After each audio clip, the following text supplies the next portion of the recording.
2026년 기초연금 9가지 재외소득 총정리 더 많이 받는 비법. 안녕하세요. 지혜로운 노년을 위한 정보 뉴라이프 채널입니다.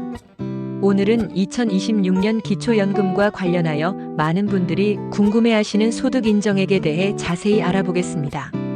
특히 기초연금을 더 많이 받기 위해 꼭 알아야 할 소득으로 잡히지 않는 9가지와 주의사항, 그리고 손해보지 않고 최대한의 혜택을 받는 방법에 대해 말씀드리겠습니다. 1. 기초연금 소득 인정액. 왜 중요한가? 기초연금은 소득 하위 70% 어르신에게 드리는 복지 혜택입니다. 여기서 중요한 것이 바로 소득 인정액인데요. 이는 어르신 가구의 소득과 재산을 모두 합산하여 계산한 금액입니다.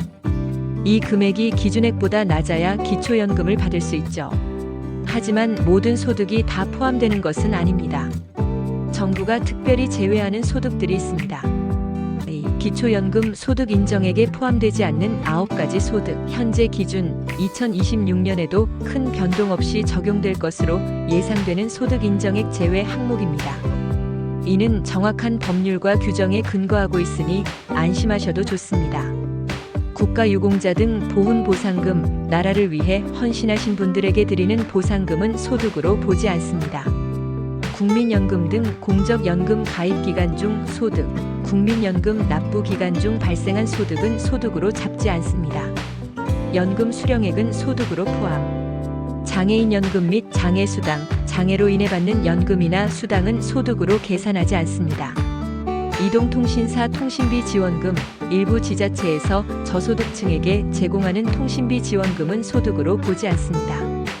보호관찰소 생활지원금, 법무부에서 지급하는 생활지원금은 소득에 포함되지 않습니다. 국가보조금, 특정 목적으로 받는 국가보조금은 소득으로 인정되지 않는 경우가 있습니다. 일시적 소득, 복권 당첨금이나 일회성으로 받는 증여, 상속 금액은 소득으로 포함되지 않습니다.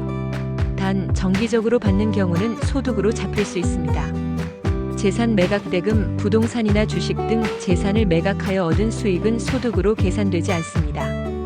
다만, 이 돈을 예금 등에 넣어두면 이자 소득이 발생할 수 있습니다. 기타 비소득성 소득, 공공기관으로부터 받는 생활보조금 등 비정기적이고 비소득성으로 인정되는 금액은 소득으로 잡히지 않습니다. 3. 주의해야 할 점과 손해보지 않는 방법.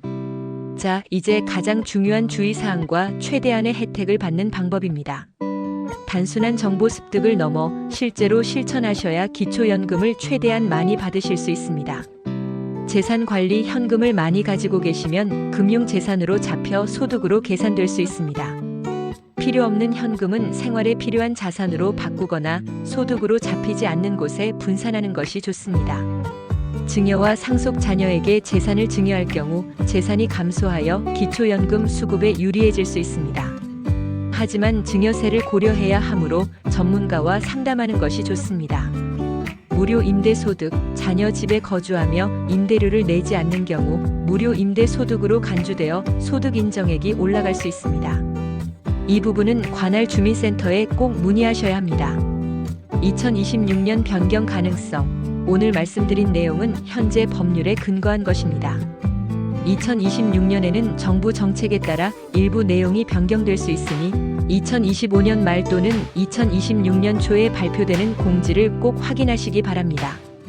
기초연금은 어르신들의 안정적인 노후를 위한 소중한 지원금입니다. 오늘 말씀드린 내용을 잘 숙지하셔서 손해보는 일 없이 최대한의 혜택을 받으시길 바랍니다.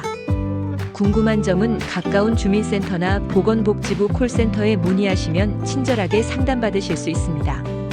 다음 시간에도 유익한 정보로 찾아뵙겠습니다. 감사합니다.